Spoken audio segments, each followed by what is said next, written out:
Aquí un resumen, voy a ir a las millas punto 1, 2 y 3 porque fue lo que dimos el martes pasado, ¿ok? Se recuerda, a las millas rápido, un poco apresurado. Tenemos en el punto 1 en los papeles y le damos gracias al Padre que nos permite reunirnos en esta mañana, en esta noche, después de esta suculenta casi cena que hemos tenido de Thanksgiving, antes de comenzar la fiesta. En realidad hemos tenido bastantes cositas y hemos podido compartir un buen rato y tenemos un buen grupo. Y le damos gracias a Dios por él. Y se recuerdan, la semana pasada estamos hablando que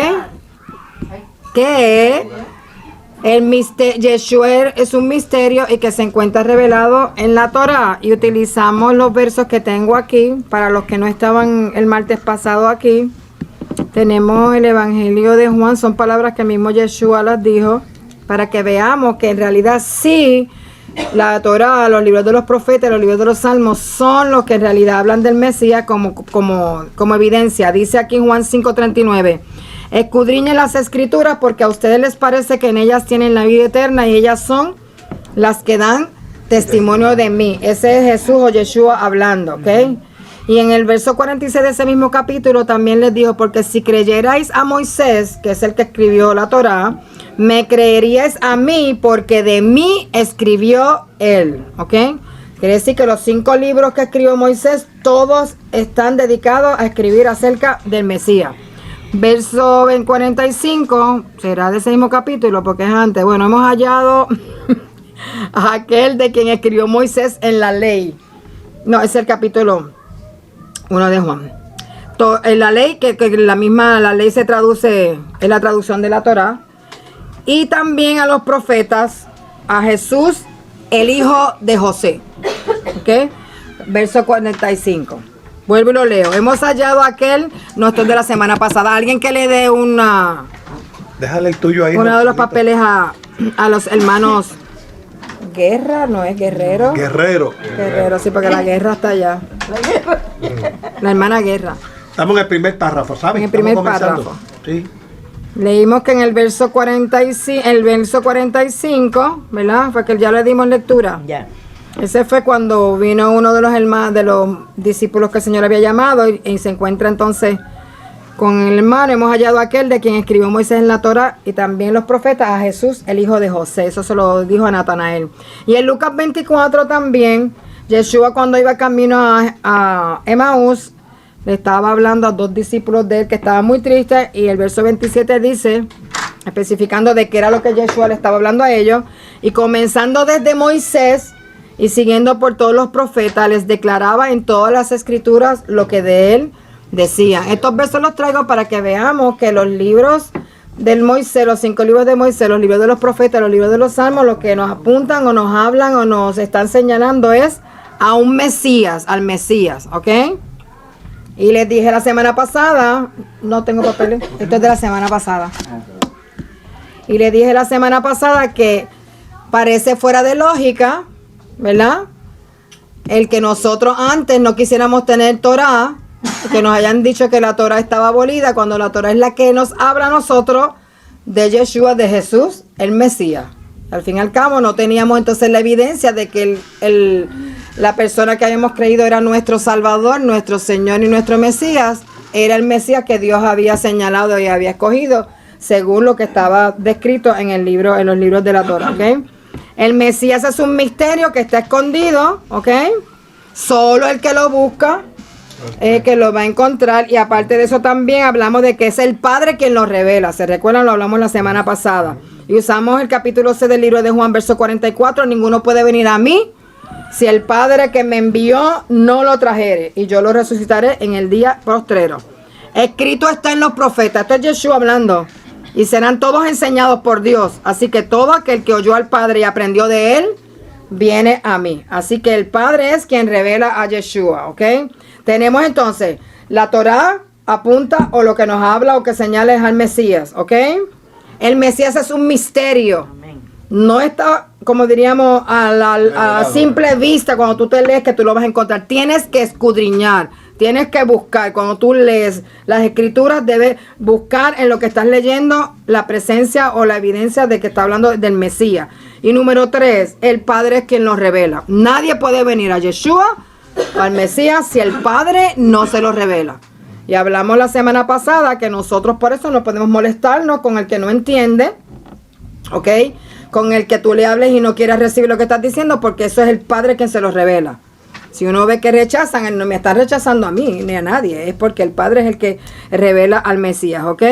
Y entonces hablamos de Romanos 11, que Pablo había dicho que el pueblo, los escogidos ahora, nosotros los gentiles, hemos entendido quién es el Mesías, pero los judíos, ¿verdad? El pueblo de Israel no lo ha entendido, pero no es porque ellos no quieran, sino porque el Padre los ha endurecido, ¿ok? Y les ha dado un espíritu de estupor, de ahí como que están medio borrachos o soñolientos, y le ha dado ojos para que no vean y oídos para que no oigan. Como que tiene contradicción, pero ojos con que no vean y oídos con que no oigan. Hasta el día de hoy, ¿ok? Hasta el día que el Mesías venga, que cuando lo vean, entonces van a entender que él es el Mesías y lo van a reconocer y todo Israel será salvo. Y entonces hablamos también la semana pasada de que el Mesías es un principio fundamental de judaísmo. Dijimos que sin Mesías no hay era venidera, sin Mesías no hay restauración de Israel, sin Mesías no hay terminación de las guerras, no viene la paz, no somos libres del dolor, no somos libres de la enfermedad, todo lo que va a suceder, el plan, la persona con que Dios tiene el plan perfecto para restaurar todas las cosas es el Mesías. Y es un principio fundamental de judaísmo. Y utilizamos a Maimónides la semana pasada, ¿ok? Que aunque Maimónides dice muchas cosas que no son ciertas, en esta sí estamos, ¿cómo se que estamos en el mismo pensamiento? Él escribió que el que no cree en el Mesías y no espera su regreso cada día dentro del judaísmo de los judíos es un apóstata y niega toda la Torá. Así que eso es una declaración bastante fuerte. El que no lo espera, el que lo niega y no lo está esperando cada día es un apóstata y está negando toda la Torá. ¿Quién es el Mesías o qué es el Mesías? Dijimos que el Mesías es la palabra ungido, ¿ok? Es Mashiach en hebreo, lo que quiere decir es el ungido, el untado. Y el Mesías es el ungido del Eterno que va a realizar y llevar a cabo una misión especial dentro del plan de redención del Padre, ¿ok? Con Israel y con toda la humanidad, sea a nivel temporal y a nivel eterno, ¿ok? Quiere decir que en este tiempo el Mesías tiene una función que está cumpliendo y en la eternidad también. Y número 5 hablamos que todo candidato al Mesías tiene que cumplir con ciertos requisitos, ¿verdad? Tiene que ser nacido de mujer, le di los versículos, tiene que ser semita, descendiente de Shem, el hijo de uno de los hijos de Noé, tiene que ser descendiente de Abraham, y buscamos los versos que decía que eran tu simiente, tiene que ser descendiente de Isaac, porque en Isaac es la promesa, tiene que ser descendiente de Jacob, porque se fue elegido por el Padre, ¿ok? Y tiene que ser descendiente del cuarto hijo de Jacob, que se llamaba Judá. Y de Judá también tiene que ser descendiente de la casa real de David. Y dijimos que si era descendiente de la tribu de Judá, ¿qué es él? Un judío. Ese sí que es judío, porque es de la tribu de Judá. ¿Ok? Quiere decir que si el Mesías, alguien quiere reconocer un Mesías que no es judío, ¿cualifica o no cualifica? No califica porque tiene que ser de la tribu de Judá, tiene que ser un judío. Ok, eso lo hablamos también la semana pasada, ¿verdad? Y hablamos de las características del Mesías. Hablamos primeramente de la función de rey. Él tiene dos funciones. Y hablamos la semana pasada de la figura monárquica, que es el Mesías. Usamos el Salmo 2, ¿se recuerdan? En el Salmo 2, todavía estoy en el repaso. En el Salmo 2, es un salmo que se leía siempre que se coronaba o se establecía como rey a los reyes de Israel. Ese salmo siempre se leía. Y este salmo dice, en el verso 6, pero yo he puesto mi rey sobre Sión, mi santo monte. Yo publicaré el decreto. Este es Yahweh, Dios. El Eterno me ha dicho, mi hijo eres tú, yo te engendré hoy. Y hablamos que la palabra engendrar en el judaísmo quiere decir cambio de estatus, nacer de nuevo. Y lo que está hablando este salmo es que una persona está cambiando de estatus de civil a rey. Y en ese momento que pasa a ser rey, ya no es un civil. Ahora se reconoce el rey de Israel como el hijo de ¿quién? El hijo de Dios, ¿ok? Eso recuérdenselo bien, porque nosotros en cristianismo nos dijeron que Dios era el hijo de Dios, que Dios se encarnó y por eso era el hijo. Y él se llama hijo de Dios porque eres el rey de Israel. Y cuando una persona cambia de estatus de civil a rey, esa persona se conoce como el hijo de Dios, ¿ok? Eso es dentro del judaísmo y así es como se entiende. ¿Qué más? Voy por ahí. El hijo de Dios es un título usado para referirse a Yeshua en el Salmo 2. Y la palabra decreto, cuando se usa en este salmo y en el otro que vamos a hablar, que es el Salmo 110, en el hebreo es la palabra hok.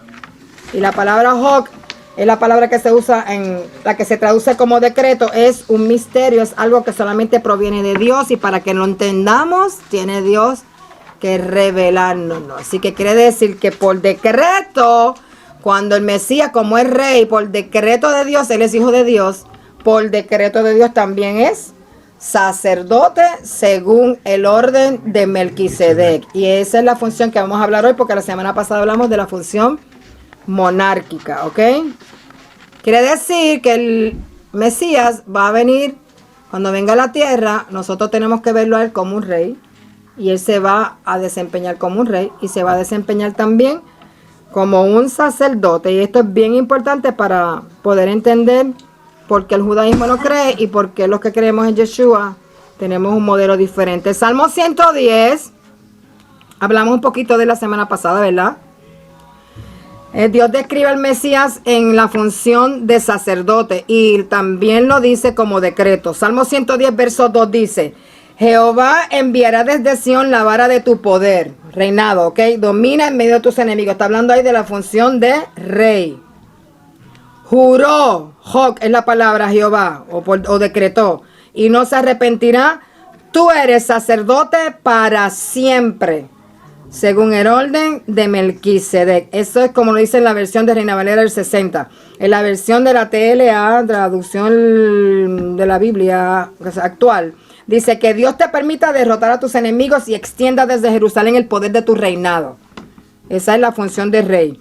Y Dios ha hecho un juramento, un hok, y lo cumplirá. Tú eres sacerdote para siempre, como lo fue Melquisedec.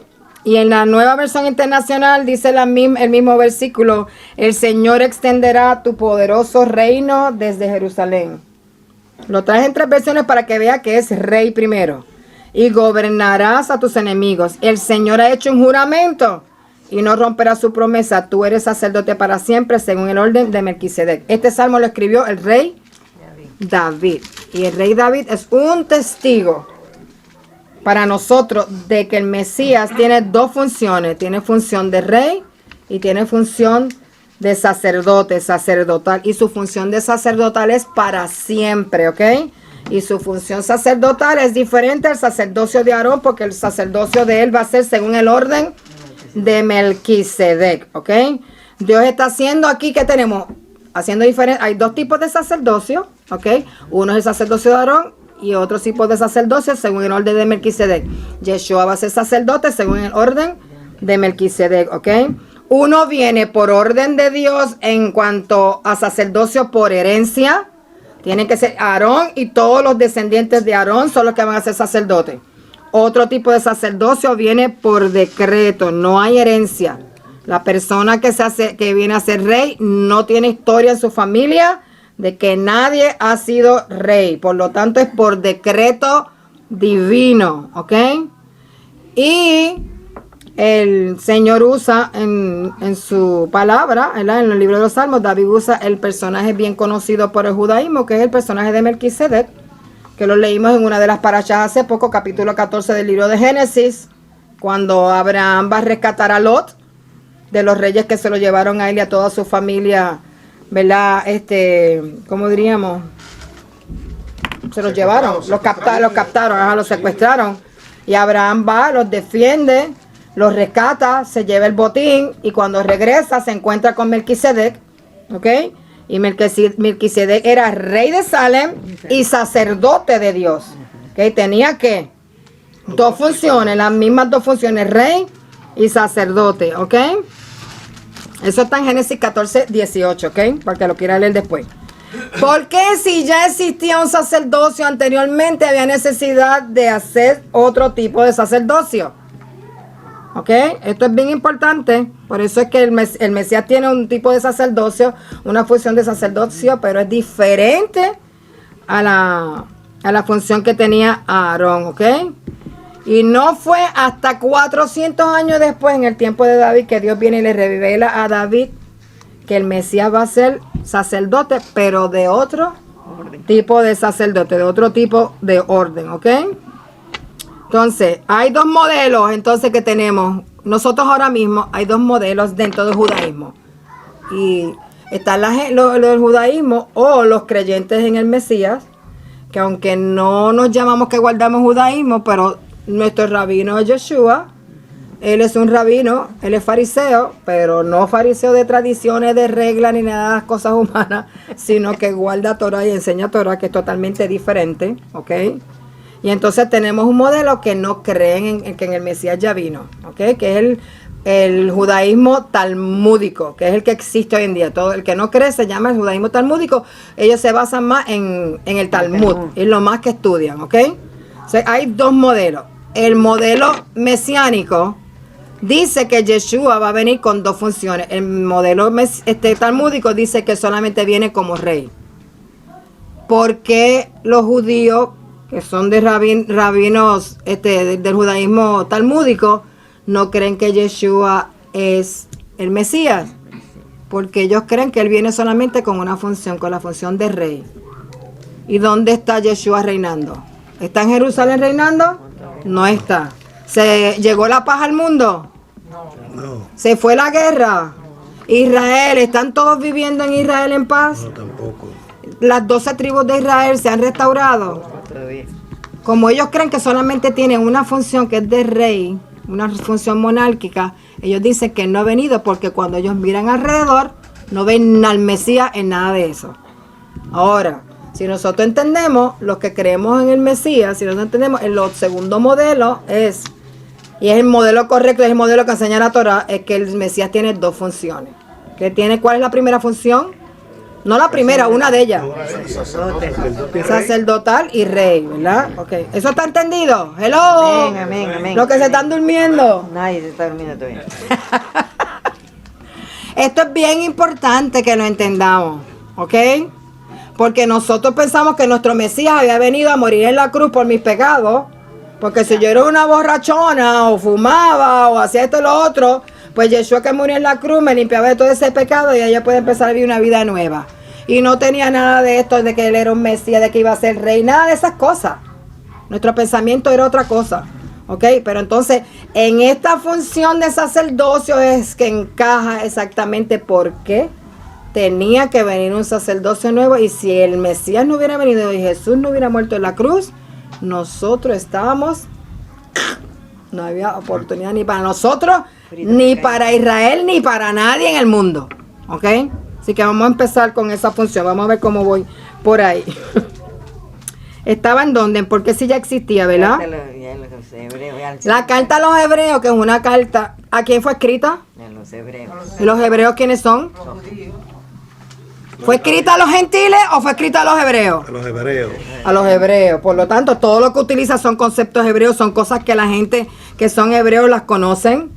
Y por lo tanto es un libro que habla mucho de Yom Kippur y habla del sacerdocio de Yeshua y habla de su función sacerdotal. Y cuando nosotros lo leemos no entendíamos para nada. Por supuesto no lo puedo entender porque yo no era ¿qué? Yo no era hebrea.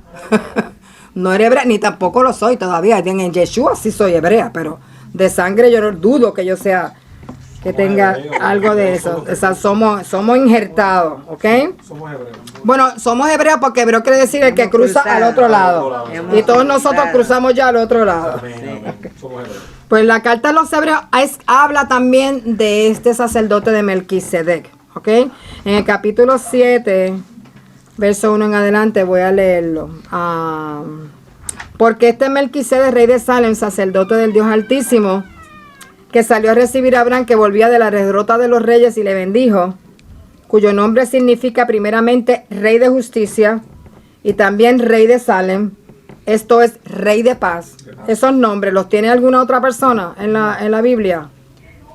Sí, el Mesías es rey de justicia, él es rey de paz, príncipe de paz, estos nombres ya los tiene el Mesías. Sin padre y sin madre y sin genealogía. Habla que lo describe en el libro de Hebreo. Que no tiene ni principio de días, ni fin de vida, sino que fue hecho semejante al Hijo de Dios, que dijimos que Hijo de Dios es ¿qué? Lo tengo ahí, un título que se le otorga a los reyes de Israel, permanece sacerdote para siempre. Cuando en el libro de Hebreo está diciendo que Melquisedec no tiene padre, ni tiene madre, que no tiene principio, ni tiene fin, no está queriendo decir que él era un inmortal, que era una persona que vino de allá, que vino de allá, de las nubes, ni que era un ángel ni nada de eso, que no era humano, sino que en su genealogía, en su historia familiar, como se acostumbraba a elegir a los reyes en la ciudad de Salem, era que los reyes que se escogían eran personas que no tuvieran en toda su familia, nadie jamás hubiera tenido la posición de rey. Era un requisito. Si en su familia había la persona que se iba a nombrar rey de Salem, un familiar que alguna vez haya ocupado un título monárquico, estaba descualificado. ¿Ok? Y eso es así como se acostumbraba en esa época y como se acostumbraba a elegir a los reyes en la ciudad de Salem. ¿Ok? Entonces cuando nos está hablando de que no tenía padre ni que no tenía madre, ¿qué está diciendo? No tenía padre que era rey, ni madre que fue rey, ni familia que fue rey. ¿Ok? Él cumplía con los requisitos para ser rey de Salem. ¿Ok? Pero no es como nosotros pensábamos y como nos habían enseñado en el cristianismo, que ese era como un diosito que bajó de arriba porque no tenía padre ni madre, ni bla, bla, bla, todas esas cosas. Cuando dice, ok, ya hablé de eso. El decreto o juramento está hablando de que la función sacerdotal del Mesías es una adicional a la función monárquica. Cuando habla en el Salmo, el rey David. ¿Ok? Los requisitos para ser rey de Salem, ya los dije, era no tener a nadie en su familia dentro de la monarquía. Dios le estaba revelando este misterio a David, las dos funciones del Mesías, ¿ok? Utilizando a Melquisedec. Eso ya también lo había hablado. Había un precedente. Para empezar, que no solamente el Mesías es rey y es sacerdote, el precedente fue Melquisedec. Melquisedec fue rey de Salem y fue sacerdote también. Y fue un sacerdote que no tenía ningún familiar que había sido rey, ¿ok? En cuanto a la función sacerdotal, Yeshua era según este personaje. En cuanto a la función monárquica, él viene ¿de quién? Del rey David, es descendiente del rey David. En su función monárquica, sí él es descendiente de un rey, ¿ok? En su función sacerdotal, él no es descendiente, en el sacerdocio, él no es descendiente de ninguna persona que haya sido sacerdocio hereditario, es lo que está queriendo decir. ¿Están entendiendo? Yo sé que esto es un poquito... Puede decir, pero es importante porque al final cuando le traiga lo que le voy a decir, es importante que lo entendamos, ¿ok? Porque ese concepto de que Yeshua murió por mí en la cruz para quitarme mis pecados, and that's it, olvídalo, sácatelo de la mente. Él murió por eso, pero no es esa cosita nada más, ¿ok? Para eso es que ejerció ese sacerdocio, ¿ok? Entonces, voy por ahí, sigo. Ya dije eso en el cristianismo. El segundo testigo del rol sacerdotal de Yeshua es el profeta Isaías. ¿Ok? No leí el verso primero, que es el verso 52. Todo lo que está arriba ya lo dije, sí. Isaías 59, verso 2 dice: pero vuestras iniquidades han hecho división entre vosotros y vuestro Dios, y vuestros pecados han hecho ocultar de vosotros su rostro para no oír. Verso 20 dice en ese mismo capítulo: y vendrá el Redentor a Sión, y a los que se volvieron de la iniquidad en Jacob, dice Jehová. Le puse entre paréntesis la palabra Pesha. ¿Lo vieron ahí? Sí. En oscuro. Sí. En el para nosotros pecado es pecado. En el judaísmo hay pecados, hay iniquidad, hay transgresión, hay rebelión, hay pecados involuntarios, hay pecados voluntarios, hay pecados de rebelión, hay pecados por desconocimiento. Aquí cuando el profeta Isaías está hablando de pecados, de las iniquidades, se está refiriendo a los pecados de tipo Pesha. Pesha o Pesha, como sea. O sea, yo no sé hebreo, ¿ok? Pero en español se lee Pesha. Ese tipo de pecados, esos son los pecados, por eso se llama iniquidad. Son pecados que no tienen perdón en la ley de Moisés. Nada los expía. O sea que nada los borra delante de Dios. Y ustedes saben que la ley de Moisés dio un sistema de sacrificio que se tenían que presentar ofrenda. El que quería acercarse a Dios tenía que llevar una ofrenda, un cabrito, un corderito, un palomita, qué sé yo, un animal, el animalito que dependiendo de la ofrenda, porque quería acercarse a Dios. Pero había sacrificios que Dios pedía por el pecado, ¿ok? Quiere decir que hay cierto tipo de pecados que antes de venir Yeshua, nada ni nadie conseguía perdón de ellos, ¿ok? Y era necesario que viniera alguien. El pueblo de Israel tenía su sistema de sacrificio, chichichijá, hacía su Yom Kippur, mataban su cabrito y sacaban el otro al desierto y hacían todo el proceso del sumo sacerdote que entraba y ponían la sangre en el lugar del trono de Dios ahí, en el propiciatorio, todas esas cosas que habla el día de Yom Kippur. Pero al otro año había que hacer ¿qué? Lo mismo. Otro Yom Kippur. Y en la mañana en el templo se ofrecía un cordero. Y se ponía en el altar y se quemaba completo. A las 3 de la tarde había que poner otro cordero. Y al otro día, a las 9 de la mañana, había que poner un cordero en el altar. Y en la tarde a las 3 había que poner otro. En el Shabbat se ponía ese por la mañana, se ponía otro y se ponía el cordero, el animal, el sacrificio del Shabbat. Quiere decir que los sacrificios había que hacerlos, ¿qué? Constantemente, continuamente. ¿Por qué? Porque esa sangre de esos animales no pagaba el precio del pecado del pueblo, ¿ok? No pagaba el precio. Y estamos hablando de los pecados más o menos que tú los haces involuntarios. Le mandé una pedra a ella porque me cayó mal y la maté. Y no, mi intención no era matarla, era dar una pedrada. Pues cometí ¿qué? Asesinato, pero fue un pecado involuntario. Y el sistema de animales ofrecía perdón para ese tipo de pecado. Si me robaba alguito, una mentirita, una trampita, todas esas cositas que la gente hacía. También las ciudades de refugio. Las murmuraciones, las calumnias, todas esas cosas. Ese sistema de pecado, de sistema de sacrificio de animales, sí limpiaba ese tipo de pecados, pero no los borraba, porque al otro día había que volver a presentar otro, y al otro día había que volver a presentar otro. ¿Qué quería Dios enseñarle al pueblo a través de ese sistema? Que nosotros dijimos que eso ya estaba, que eso no se veía, que era sombra, una sombra. Eso es una sombra, eso no tiene nada que ver con nosotros. Una sombra que está queriendo decir es que Dios le estaba dejando ver al pueblo algo.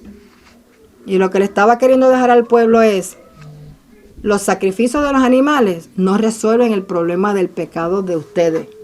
¿Ok? Esa es mi solución por ahora.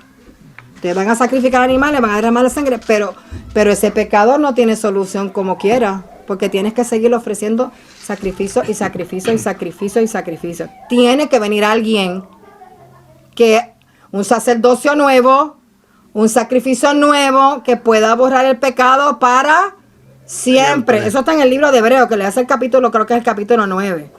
Eso está explicado muy bien en el capítulo 9 de Hebreos, creo que. Si no, el libro completito es muy bueno. Quizá ahora lo entiendan un poquito más. Y entonces viene Isaías antes del libro de Hebreos. En el capítulo 59, Isaías dice, los pecados de ustedes han creado una brecha entre Dios y ustedes. Eso es lo que está diciendo. ¿Una brecha qué es? Con un espacio, ¿verdad? Un espacio, una separación. Si los pecados no eran perdonados por la sangre de los animales, ¿cómo estaba esa brecha? Grande, sí. Aunque se sacrificaban los animales, la brecha seguía creciendo, la separación era más grande. Y dice aquí que cuando había separación, Dios no podía escuchar, ¿verdad? ¿Qué es lo que dice en ese verso ahí? Dios ocultó su rostro de ellos, ni tampoco los oía.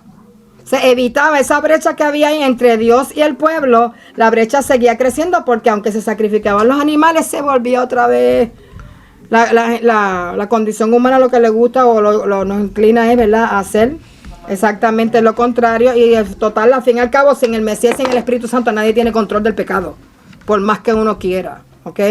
Entonces, Isaías está diciendo que esas iniquidades, esos pecados de muerte, hablando de los pecados de muerte son los que la Biblia dice, honrar al padre y madre es un pecado de muerte. El que no honra a su padre, a su madre, él se rebela con su padre, le da en la cara al padre, le maldice al padre, le dice todo lo que le quiere decir al padre, la paga de ese pecado es muerte. No hay sacrificio que se ofreciera en el templo o en el tabernáculo para que limpiara ese pecado. Quiere decir que el que había deshonrado a su padre tenía un problema serio, porque ni ofreciendo sacrificio ni en Yom Kippur, nada de eso, ese pecado era borrado, ese pecado estaba ahí presente. El que adulteraba, muerte. El que fornicaba, muerte. El que violentaba Shabbat, muerte. El que cometía incesto, muerte.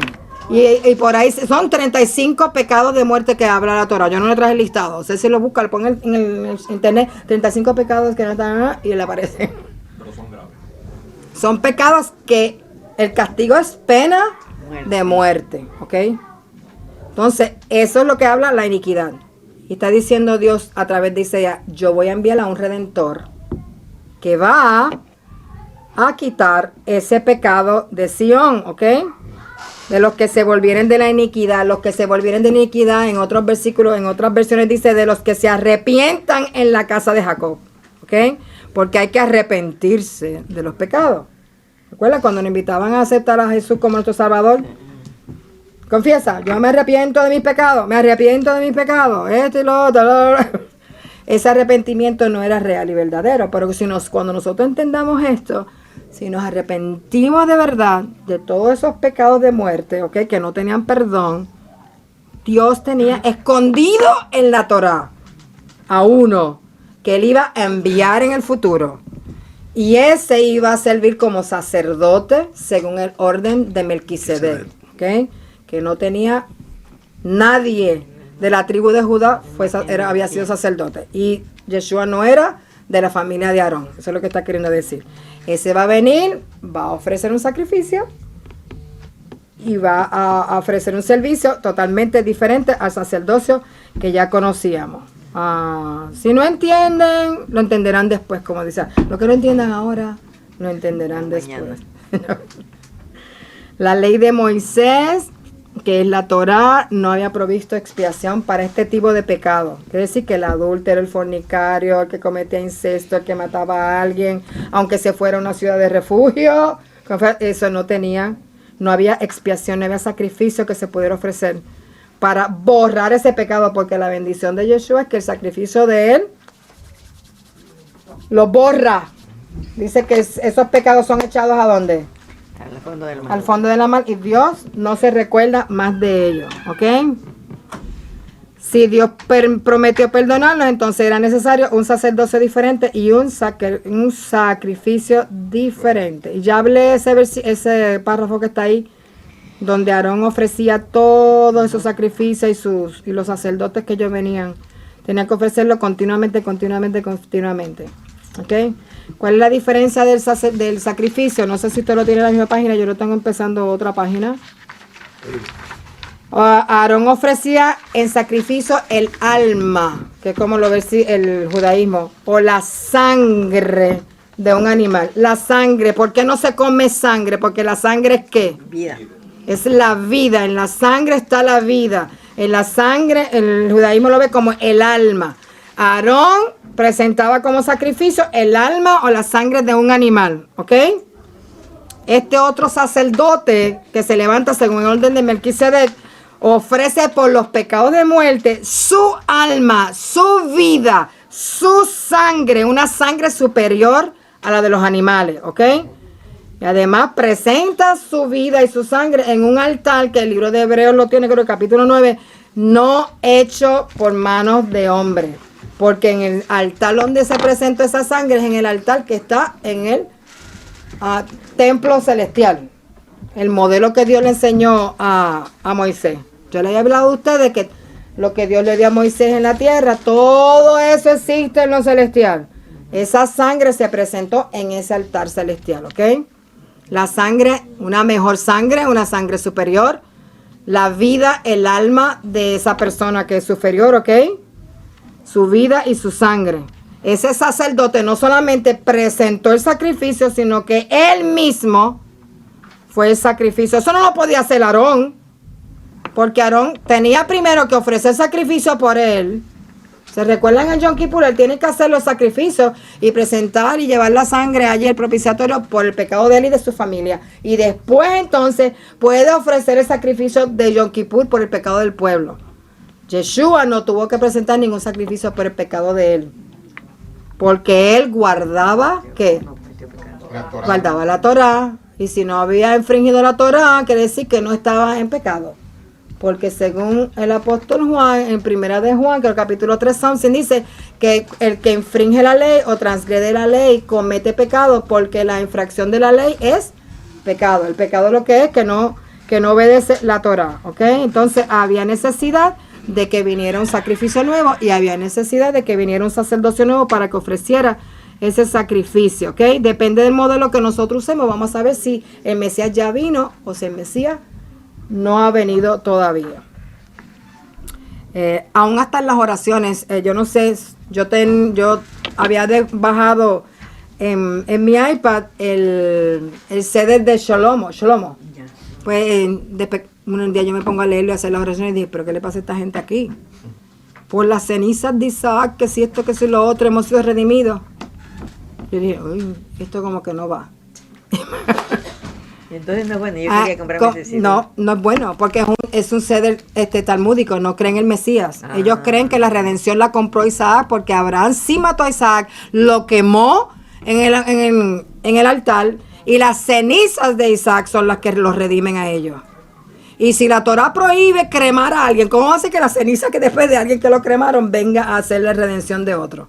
Pero como ellos no creen que Yeshua es el Mesías, que él vino, pues entonces tiene que venir, ellos cuando presentan sus oraciones, una de las oraciones que hacen para su redención, sabemos que nuestra redención fue comprada por Isaac cuando fue ofrecido y las hicieron y todas esas cosas. Y yo dije, ay madre, qué disparate es esto. Y no lo seguí leyendo más. Lo tengo bajado ahí, pero no lo sigo leyendo más. Aparte que tiene como más de 3.000 páginas. Más de 3.000 páginas de oraciones y de cosas. ¿A dónde está Jacob? Esaú. Entonces, si él murió. ¿Quién? Sí, Para ellos. sí. No, porque ellos dicen que de las cenizas él resucitó. Dios lo resucitó de las cenizas. No como relata la Torah, que él no lo sacrificó y el Señor Exacto. proveyó el carnero para que se ofreciera en sacrificio en lugar de él. Okay, que si habla eso como prototipo del Mesías, él era el que se iba a ofrecer exactamente así mismo que iba a suceder. Claro. Y el carnero es el que toma el lugar de quien, en lugar de nosotros, porque nosotros no morimos en ninguna cruz. ¿Ok? Sino que el Mesías fue el que ofreció el sacrificio por nosotros.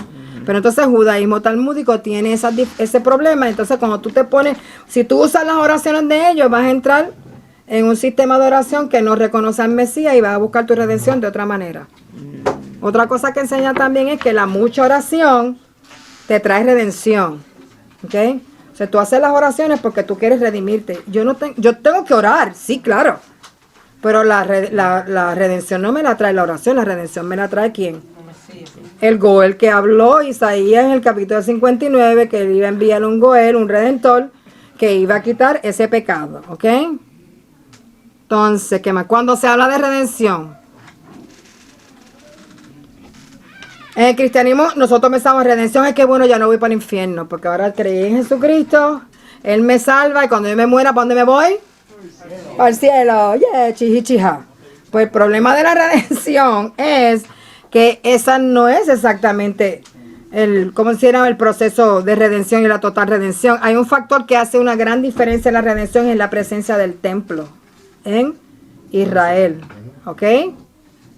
No es lo mismo Israel con templo que Israel sin templo. Los que estuvieron aquí recientemente allá no es lo mismo, es Israel al Israel cuando estaba el templo en pie. Pero cuando estoy hablando del templo, no es el templo, segundo templo, el templo de Salomón, el que se construyó al principio, ¿ok? La condición de Israel era totalmente diferente. Usted lo puede ver a través del reinado de Salomón, que era un reinado de paz, todas las naciones venían, lo escuchaban a él, se admiraban, le traían regalos. Salomón no tuvo guerra con nadie, fue un tiempo totalmente de paz, de tranquilidad, toda de abundancia, de prosperidad en Israel. Y entonces la redención no solamente tiene que ver con el perdón de mis pecados, la redención tiene que ver con la condición de Israel de esa época, ¿ok? Quiero leerlo aquí. La redención no solo nos habla de la liberación del pecado, del sufrimiento, del dolor, de las enfermedades, de las dificultades, sino que también habla de volver al pueblo judío, al pueblo hebreo, al estado existencial que tenía antes del exilio, ¿ok? Ese redentor, ¿para qué va a venir? Para quitar el pecado que les dije de muerte, ¿ok? Expiarlo. pero también ese Redentor viene para devolver a Israel al estado existencial que había antes del exilio y cuando estaba el templo en la época de Salomón. Ese es como diríamos, eso es como un prototipo de en realidad cómo va a ser la era mesiánica, el reinado de Salomón en las escrituras. Si usted lo quiere ver, la era mesiánica, búsquelo ahí. El único problema fue que Salomón buscó muchas concubinas, la trajo de todas partes, por ahí, de todos los pueblos que había, y ellas hacían otros dioses, y cuando era viejito, pues ya, se fue tras los dioses de sus mujeres, ¿ok? Pero cuando estaba su reinado en todo su apogeo, que había templo, y todas esas cosas, usted cuando él lo lea, la presentación que él hizo del templo cuando lo construyó, cómo la gloria de Dios descendió allí, cómo el Dios le dijo, cada vez que el pueblo ore, si ora mirando hacia este lugar, esa oración yo lo voy a escuchar y un montón de promesas que hace Dios. Esa es la condición de Israel que el Mesías va a traer. ¿Ok? Quiere decir que cuando el Mesías venga, la condición de Israel va a ser con templo, y como estaba anteriormente, con paz y todas las naciones viniendo a reconocer al Dios de Israel como el Dios verdadero, ¿ok? Así regresarlo a la misma condición antes del templo, ser destruido y del pueblo ser echado o expulsado de la tierra. Esa es la redención. También hablando de redención total, no solamente fui redimido de mis pecados. Él no vino solamente para redimirnos del pecado, sino que vino para redimir a todo Israel y restaurarlo en su condición anterior. Ahora, ambos modelos hablan del Mesías que va a restaurar la integridad del pueblo judío, ¿ok?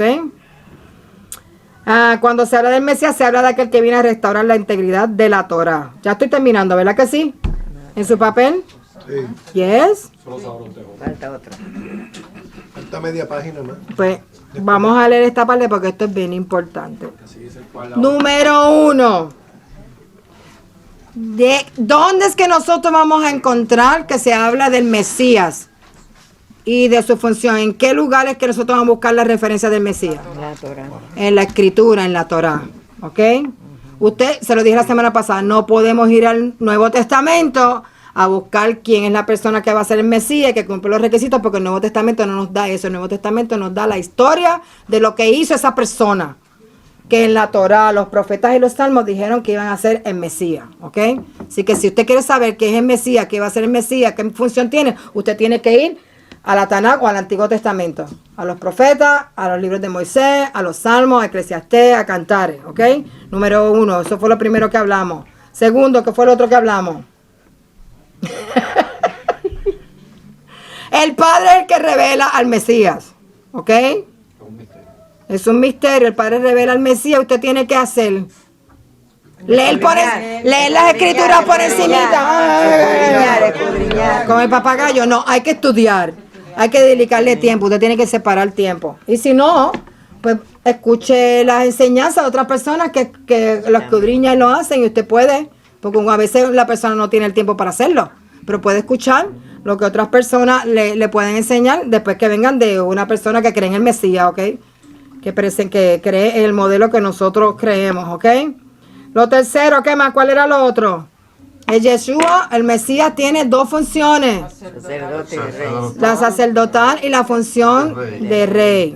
El judaísmo talmúdico no cree en Yeshua como Mesías porque ellos solamente ven al Mesías con una función, solamente la función de rey, ¿ok? A Yeshua, cuando lo quisieron hacer rey, que él se escondió, ¿por qué le querían hacer rey? Porque él hablaba en contra de qué. Él hablaba en contra del César, él hablaba del reino de Dios que venía, de que él venía a restablecer un reino, y si viene a restablecer un reino, ¿qué pasa? Llegó el Mesías, el rey viene, hay que ponerlo a ser Mesías, hay que llamarlo como rey, esto y lo otro. Total, al fin y al cabo, cuando él entró en Jerusalén antes de la Pascua, la gente tenían palmas y ponían paños en el camino y él estaba en su asnito camino todo decir, salva al rey de Israel, o salva al rey de Israel, porque ellos esperan al Mesías solamente en qué función.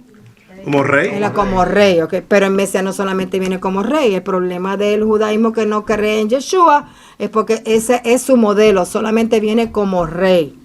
Ahora, si el modelo es como establece la Torah, que viene con dos funciones, sacerdotal y Mesías, sí, Yeshua encaja, porque la función sacerdotal es primera. El sacerdote es el que va a venir a morir, va a dar su sangre, va a entregarse, va a borrar el pecado de muerte. ¿Ok? Es ese siervo sufriente que describe Isaías en el capítulo 53. ¿Ok? Por su llaga fuimos curados, él llevó nuestra paz fue sobre él. Por sus pecados, todo eso dice por sus heridas, todas esas cosas que describe al siervo sufriente. Esa es la función sacerdotal del Mesías. Y esa función tiene que suceder antes de la del rey. Porque el que no lo trajo aquí, Daniel lo dice en la profecía de las 70 semanas. Que ese Mesías va a ser matado de una manera violenta en el tiempo antes de que el segundo templo y la ciudad de Jerusalén sean destruidos. Okay. Esto es importante. ¿Cuándo se destruyó el segundo templo? 70. Y la ciudad de Jerusalén en el mismo año, ¿verdad? En el año 70. Quiere decir que si esa, según la profecía de Daniel, ya el Mesías, si no ha venido, no puede venir porque ya el segundo templo se destruyó y ya la ciudad de Jerusalén se destruyó en ese año 70. Y la profecía de Daniel dice eso, que antes de que eso suceda es que el Mesías le van a dar muerte. Léalo en el capítulo 9 de Daniel, creo que está. ¿Ok? Si lo quiere leer, pero eso es lo que dice la profecía de Daniel y es una manera de identificar el tiempo cuando él iba a venir. ¿Ok? Entonces, cuando se habla del Mesías, se habla de aquel que viene a restaurar la integridad de la Torah. Si nosotros no queremos guardar Torah ahora, vamos a tener un problema porque el Mesías va a venir para restaurar la integridad de la Torah. ¿Ok? Y la Torah, ¿qué es? Los libros de Moisés, ¿ok? Las instrucciones. Recuerden que la Torah no es solamente ley. Son las instrucciones que Dios dio para que nosotros podamos vivir la vida agradable a Él, ¿ok? Esa es la meta del Mesías. El Mesías tiene que ser, por eso, un ejemplo viviente de los ideales de la Torah. ¿Lo fue Yeshua? Sí. Yes. Aunque a nosotros nos dijeron que él no guardaba Torah, que no, esas cosas. Pero sí, él fue un ejemplo viviente de los ideales de la Torah. El Mesías tiene que venir totalmente comprometido con la observancia de la Torah y de los mandamientos y no hacer nada, ¿ok? Si él no hace esto, lo invalidaría como Mesías. Decir que Jesús es el Mesías y no guardaba Shabbat y no comía según la dieta y no guardaba la fiesta y no guardaba la Torah es un disparate porque esa persona no puede ser Mesías, ¿ok? Porque lo descualifica como Mesías si no hace esas cosas. Eso es lo que dice la Torá, que es la que nos habla de quién y cómo y qué hará el Mesías, ¿ok? Entonces cuando nosotros decíamos antes que yo tengo al Mesías, Jesús es Mesías mío, ay, si mi Mesías Yeshua, Jesús es mi Mesías, él me salva esto y lo otro, pero mi Mesías no guarda la Torá, ese era Jesús de los parlotes, Dice la palabra no Jesús de Nazaret. que el Mesías va a salir del pueblo judío, ¿verdad? Ajá. Ok, pues si sale de un pueblo judío, tiene que ser un judío. Y para tú ser judío, tienes que guardar Torah. Torah. Ya con eso se cae. No hay más nada. Ya ustedes saben que nosotros vimos que a él lo circuncidaron al 8º día, que él hizo su bar mitzvah a los 12 años. Todo eso, sus padres cumplieron con todo eso. Su madre cumplió con la purificación, llevó las palomitas después de haber parido. Cuando uno paría un varón, la Torah lo dice en Levítico, el sacrificio que tiene que presentar y todo eso. Todas esas cosas se cumplieron con él, además de que también estudió Torah y era rabino y le enseñaba. Quiero recordarles de nuevo, decir que yo tengo al Mesías. Si es el Mesías que habla la Torah.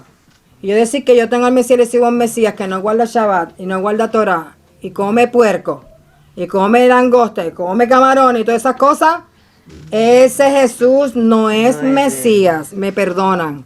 Ese puede ser Jesús Santiago, Jesús Pérez, como hay gente que se llaman por ahí. Pero Jesús de Nazaret, No. el Hijo de Dios, con título porque es rey, no es. Porque el Mesías tiene que venir a ser un ejemplo viviente de los ideales de la Torá, totalmente comprometido con guardar la Torá y los mandamientos, que si no lo hace, no es Mesías. Este es un hombre que tiene compromiso con la Torá, va a ser un descendiente del rey David, será uno que trabajará con toda su energía para traer a todos los judíos de nuevo al camino de la Torá, ¿ok? Que lo está haciendo ahora mismo en su misión de sacerdote allí a la derecha del Padre, pero el Espíritu Santo, que fue el Espíritu de Él, que lo dejó sobre nosotros, está llevándonos a nosotros a qué? A entender lo que es la ley, lo que es la Torah, lo que Él quiere. Y poco a poco nos va formando. Y aunque nosotros estamos haciendo garabatos, según escribió Gaby, en WhatsApp. El que no lo tiene, por favor, trate de buscarlo. Estamos haciendo las cosas como si fueran garabatos que hacen los nenes, porque hacemos muchas cosas que no sabemos cómo hacerlas, pero las queremos hacer y las estamos haciendo. Al Padre le agrada, ¿ok? Y con eso, pues, él se alegra, ¿ok? Entonces puse aquí, tiene que ser uno que luchará con todo el mal existente en su misma raíz. Y el mal existente en su misma raíz es la mala inclinación, la tendencia al pecado. Él tiene que liberar, realizar, y todas las guerras de Dios las va a llevar a cabo él. Cuando el Mesías venga, ¿qué es lo que él va a hacer? Nosotros que sabemos tanto del tiempo del fin. Jerusalén va a ser invadida. Las mujeres van a estar siendo violadas. La ciudad va a estar siendo invadida por los enemigos. ¿Quiénes son los que están alrededor de Jerusalén? Los enemigos. Los enemigos, los musulmanes. Pero va a venir uno en ese momento que va a poner su pie. Uno dice que va a estar en el Monte de los Olivos, ¿verdad? Y el otro pie no recuerdo dónde está, pero en algún lado tiene que estar cerquita. Va a venir a poner sus pies en la tierra y va a destruir a todos los enemigos de Israel, ¿ok? Así que por eso es que Él es uno que va a venir a pelear todas las guerras del Padre, de Dios, todas las guerras. No solamente viene a llevarnos a la boda del Cordero como nos enseñaban, y ahí nosotros gozarnos allí en lo que acá abajo se forma un revolú y acaban con todo el mundo. Él viene acá abajo él mismo a pelear, ¿ok? Y viene con los suyos a pelear y a defender a Jerusalén, que fue invadida, y la va a conquistar en un 2x3. No sé, nada más, dice el Apocalipsis, dice que va a salir de su boca una espada nueva. Para aguda. Y va a terminar con todos los enemigos. Y dice que la sangre va a ser tanta que le llega a los bordes de casi a las rodillas de su vestido. Lo dice en Isaías también. Cuando él camine.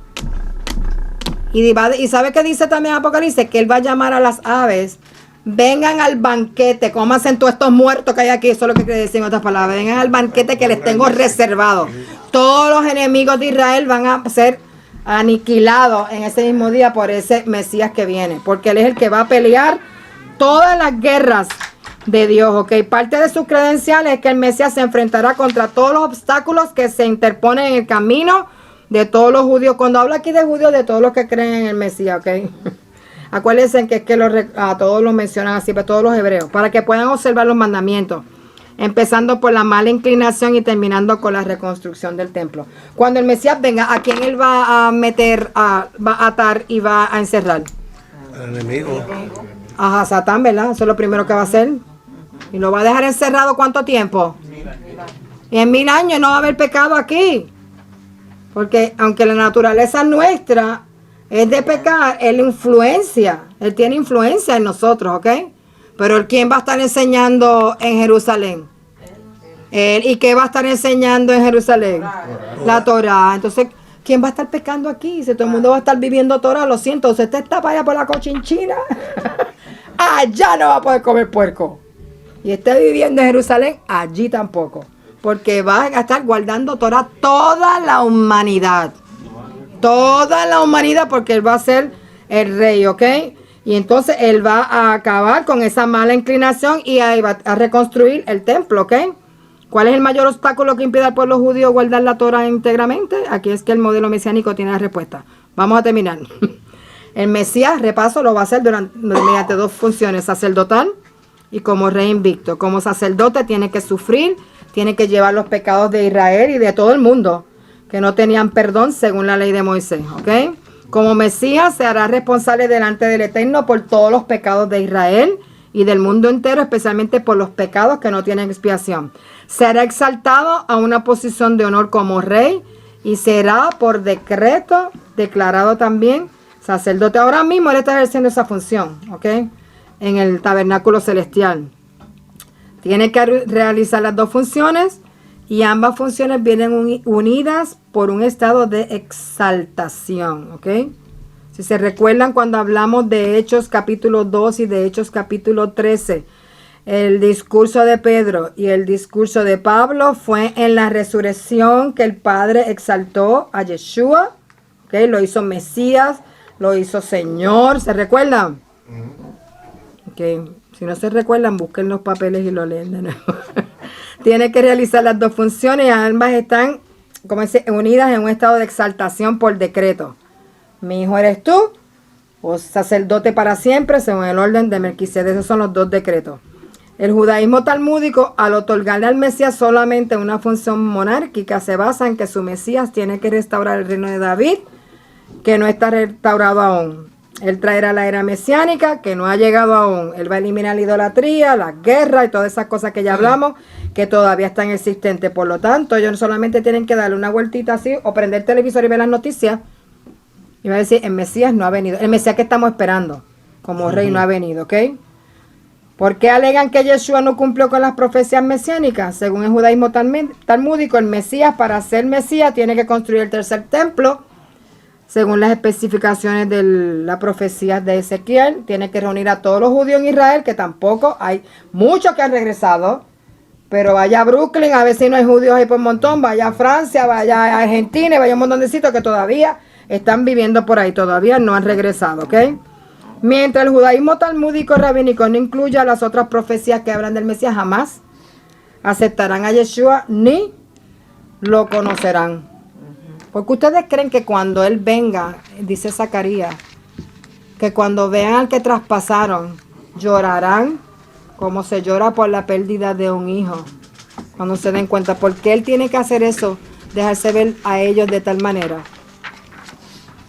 Según lo que hemos dicho. Para poderlo convencer de que realmente era él. Pero ¿qué necesidad tiene que venir y revelarse así de esa manera? Porque para ahora mismo ellos están con los ojos cegados, porque así Dios los tiene.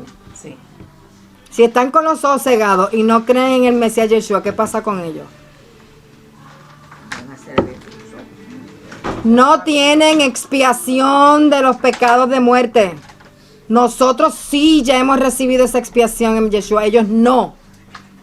Quiere decir que para poder entrar a la era venidera, tú no puedes tener pecados de muerte, tienen que ser expiados esos pecados de muerte. Esos son los únicos que nos impiden entrar a la era venidera. Y ellos no van a poder entrar a la era venidera, que es en realidad lo que están viviendo ellos y lo que están esperando. Si antes de eso no ven al Mesías y se den cuenta que ese es el que expió, ese es el Redentor que expía los pecados de muerte. Si no, se quedan fuera. Entonces Dios no puede permitir eso. Él le tiene un día de salvación ese mismo día. Todos lo van a ver. Sí, sí. Todos van a entender que fue Él. Y todos van a reconocer que ese es el Redentor que vino. Ahí recién sus ojos. Y ahí van a llorar. ¿Por qué? Porque nosotros que no éramos nadie, ni pueblo, ni buscábamos a Dios, lo vimos primero que ellos. Por voluntad de Dios. O sea que es importante aquí, si usted no tiene al Mesías como sacerdote que haya expiado los pecados de muerte, usted no puede entrar en la era venidera. ¿Ok? Usted no puede entrar en la era venidera. Porque para entrar a la era venidera, el pecado de muerte también tiene que haber sido expiado. Yeshua es quien nos expía de ese pecado. El que nos consiga a nosotros, que la brecha que había entre el Padre y nosotros se cierre. Porque Yeshua dice, yo soy el camino, yo soy la puerta. Si no es a través de mí, no llega al Padre. Todas esas cosas que Él dice. ¿Por qué? Porque Él es el único que expía los pecados de muerte. Y la única manera de poder llegar a la era venidera y a la eternidad es a través de ese Mesías. Que, por cierto, quien habla de Él es la Torá. Dios le bendiga, Dios les guarde en esta noche. Amén, vamos a orar. Padre, te damos gracias. Mi Rey, te damos gracias, Padre amado. Ayúdanos a poder comprender todas estas cosas para que podamos estar claros en la bendición que tenemos, Señor amado, en haber entendido que Yeshua, que Jesús de Nazaret, es el Mesías que estaba prometido, Señor, en las Escrituras, y que es nuestro Mesías, Padre, que en Él recibimos perdón de todos nuestros pecados, Señor amado, la expiación completa, Padre amado, y que podemos presentarnos delante del Padre en el nombre de Jesús. Y el Padre nos recibe como justos, como limpios, sin pecado, Padre. Te doy gracias, mi Rey, porque esta puerta tú la has abierto para nosotros, Padre amado. Permite que los cielos sean abiertos, Padre, y venga sobre nosotros entendimiento, revelación, conocimiento, Señor amado, cuando leamos las Escrituras, que podamos ver todavía con mayor claridad a tu siervo sufriente, al sacerdote y al Rey Mesías, Padre. Bendice a cada uno de nosotros, Señor, nuestras familias, nuestros hogares, nuestros hijos, las finanzas, la salud, Padre. En ti ponemos toda nuestra esperanza, porque tú eres el que dispones nuestros pasos y tú eres el que concedes a cada uno de nosotros mercedes benévolas, Padre. Gracias, Padre, porque tú eres el que abre los ojos de los ciegos. Asimismo te pido que abra los ojos de los hijos nuestros, de nuestros hijos, de nuestros familiares que todavía no han podido comprender estas cosas, Padre. Tú eres el que abre las prisiones, Señor amado, los liberas de nuestras prisiones y de la esclavitud, Padre. Asimismo, libera de la esclavitud del pecado y del paganismo a nuestros familiares, a nuestros hijos, a nuestros amigos, a nuestros vecinos, Padre amado, a los que nosotros todavía estemos atados con ellos, Padre amado. Sea tu voluntad, mi Rey, Señor amado, bendecirnos, Padre, darnos el entendimiento que necesitamos, Padre, y que podamos crecer en tu palabra y en tu verdad, Padre, y sobre todo en amor los unos para con los otros, porque Yeshua dijo que en esto conocerán que son mis discípulos, si se aman los unos a los otros. No dice si guardan Shabbat, si no comen cerdo, si se aman los unos a los otros, así serán conocidos como sus discípulos. Padre, ayúdanos a amarnos sobre todas las cosas, Padre, y apoyarnos y ayudarnos, Señor amado, a entendernos y apoyarnos y ayudarnos a entender y a levantarnos y ser pacientes unos con otros, Padre, porque todos nos tienes en el mismo bote. Te doy gracias, Padre, en el nombre de Jesús. Amén. Amén.